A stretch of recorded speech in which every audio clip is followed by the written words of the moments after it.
Manchester United fans, before we even think about tactics, formations, or the topic of today, we need to slow this down and really look at the same defensive problems that keep haunting us every single week. Let's start from the first goal. Rodgers stops the ball from going out for a throw-in near the wide area, keeps it in play, and then drives directly into our box.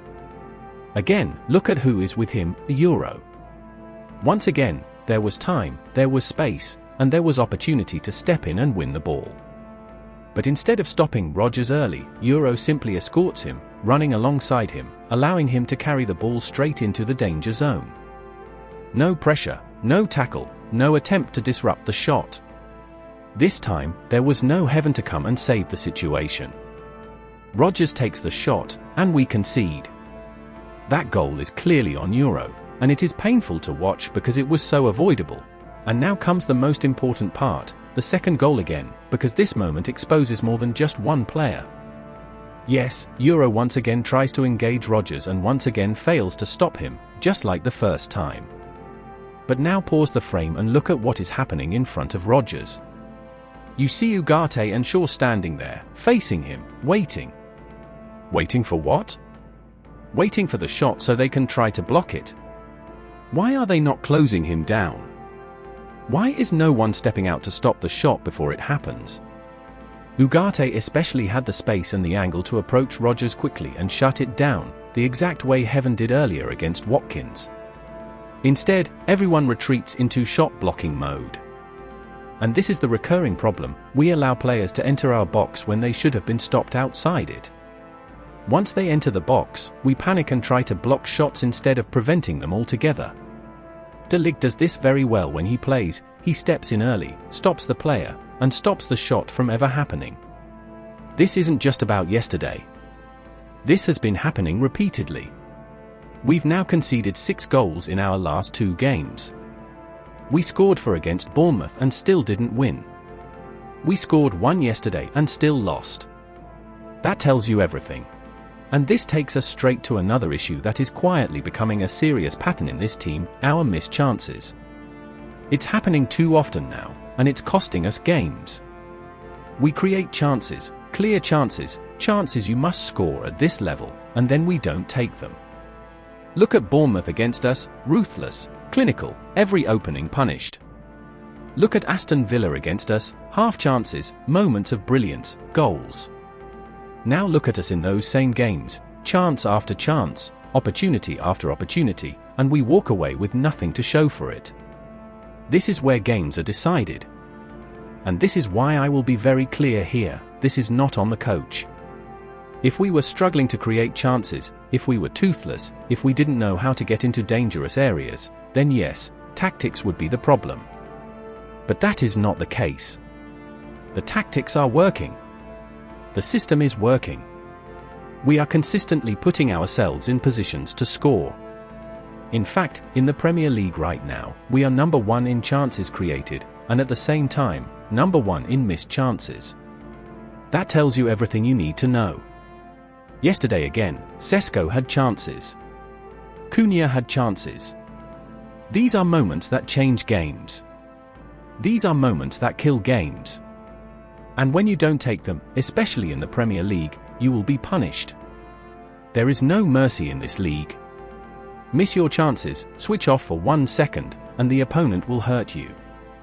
That is exactly what happened. We didn't lose because we were dominated. We didn't lose because the plan failed. We lost because we were not clinical, and until that changes, we will keep seeing the same story repeat itself. I think we create our chances. We have been really consistent in the way we play and create chances. We defend well. We left 1 against 1 most of the time. Especially when Martinez had the ball, we try to recover really fast. Again, I think we play well, but the feeling is that the frustration is still there. So we need to take the good things and to prepare the next one. We actually played very well in this game, even with so many key players missing, and that is something a lot of fans are refusing to acknowledge. Without Ahmad and without Mbeumo, our attack still looked organized, purposeful, and dangerous.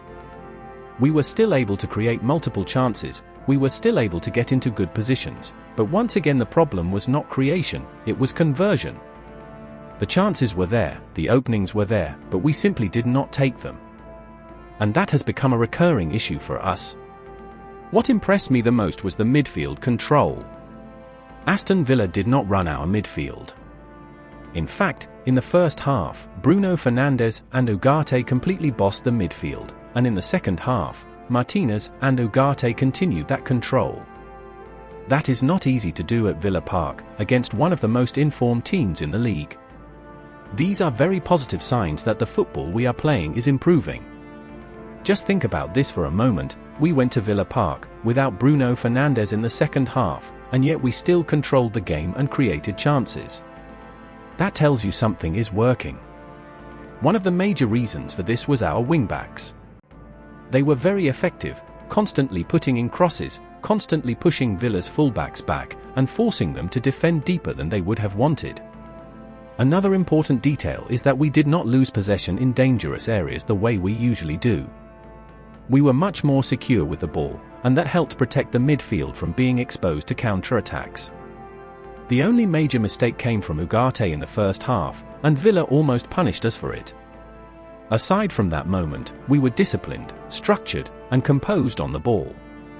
This was not a bad performance, it was a performance that deserved a better result. Martinez would genuinely be a very good addition to this squad if he is used in midfield, and yesterday we saw exactly why. His composure on the ball, his calmness under pressure, and his ability to move the ball forward intelligently stood out clearly. In a situation where we are missing both Bruno Fernandes and Kobbie Mainoo, Martinez in midfield becomes a very real and sensible option going forward. A midfield pairing of Casemiro and Ugarte is possible, but if we are being honest, a Casemiro and Martinez partnership offers more control, more creativity, and fewer mistakes on the ball. Casemiro and Martinez can both help with chance creation, long passes, and ball progression, while also offering experience and composure, whereas Ugarte struggles with long passing and can be rushed into errors. That balance matters, especially in difficult games. And then defensively, if De Ligt is still not back, we have to be realistic and adjust. I would want us to continue with a back four like we did against Bournemouth, but with changes. Euro, for me, has to go to the bench for now, while Shaw and Heaven should play as the central defenders, with Dorgu and Dalot operating as the fullbacks. That setup gives us more balance and understanding at the back. In midfield, Casemiro and Martinez should control the centre, while Mount and Mainoo operate as the wide midfielders if Mainoo is fit and available. Up front, Cunha and Sesko remain the best pairing for this system in a 4-4-2 setup. We don't have the luxury of perfect options right now, so we must work with what is available, and based on what we've seen, this is the most balanced and realistic setup we can come up with at this moment. I don't want Manchester United to release Zirkzee unless there is a clear and concrete plan already in place to bring in another attacker or an attacking midfielder immediately. Right now, the reality is simple and very worrying. We only have Mount and Cunha operating as our two number 10s, and Sesko as the only recognised number 9 in this squad. That is extremely thin. If just one of these players gets injured, suspended, or fatigued, we are instantly in serious trouble. That is why keeping Zirkzee is very important, especially during the AFCON period when squad depth becomes everything. He might not be starting every game, but he gives us an option from the bench, he gives us rotation, and he gives us cover when games become tight. At this moment, we don't even have enough substitutes to change games properly, so selling or loaning him out now would be a very poor decision. Until the summer, we simply cannot afford to lose any attacking players when we already lack depth across the squad. On top of that, it is very clear that we need reinforcements this January window. We cannot continue like this. We are conceding too many goals, and if nothing is done, this season could go nowhere very fast. Recruitment is no longer optional, it is a necessity. The board has to step up and act. We need midfielders, we need defenders, and we need proper wingbacks. This squad is missing quality in too many areas, and relying on average players to deliver quality results will never work. If we want better performances, better results, and real progress, then we must bring in better players. Quality players give you quality outcomes, and without that investment, we will keep repeating the same problems over and over again. Now let's not lose sight of the bigger picture, because this team is still a work in progress, and the progress is clear for anyone who is truly watching.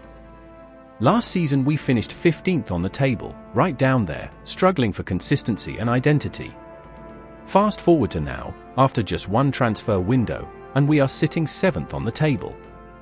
That is not luck, that is improvement. We are scoring the same number of goals as Arsenal, we have the second highest goals scored in the league, and we are number 1 in chances created. Those are not the numbers of a bad team. If we had simply converted more of those chances and defended a bit better, we could easily be sitting 1st or 2nd in the league right now. That is how small the margins are.